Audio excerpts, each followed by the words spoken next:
Assalamualaikum warahmatullahi wabarakatuh. Salam sejahtera buat kita semua. Dalam kurun waktu 1 tahun terakhir ini, Polres Jakarta Pusat mungkin saya awali dengan pengungkapan narkoba ya. Kita menggunakan strategi khusus yang dikenal dengan istilah preemptive strike. Jadi kami sasar bandar dan pengedar ya, bukan hanya pengguna, tapi sasaran kami bandar dan pengedar. Bisa dilihat dari data yang kami punya. Pada tahun 2020, contohnya sabu saja. Tahun 2020 hanya 26.000 gram. Tahun 2021, 771,901 kg. Ya. Ini ditambah dengan di luar jaringan Iran dan Malaysia tadi. Termasuk yang lain terjadi peningkatan, baik itu ekstasi, tembakau gorila dan sebagainya, semua meningkat. Kemudian kita lihat data dalam 1 tahun ini kita mengungkap 381 orang tersangka. 90%-nya adalah bandar. Ya.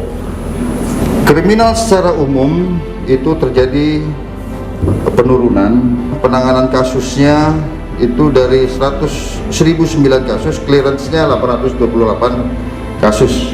Nah, ini kasus-kasus yang menonjol yang ditangani di Polres Jakarta Pusat.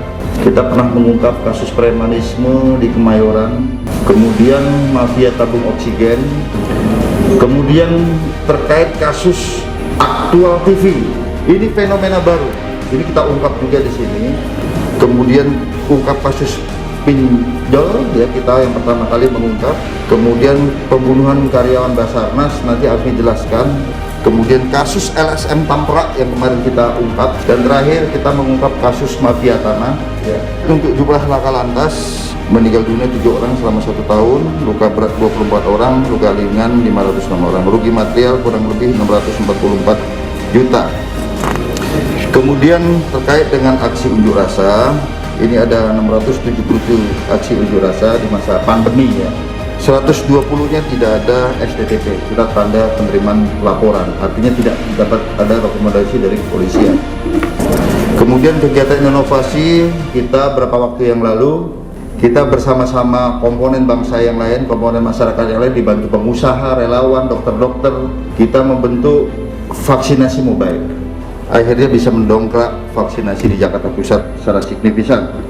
Kemudian kita inovasi juga dalam mengungkapkan tabung mafia.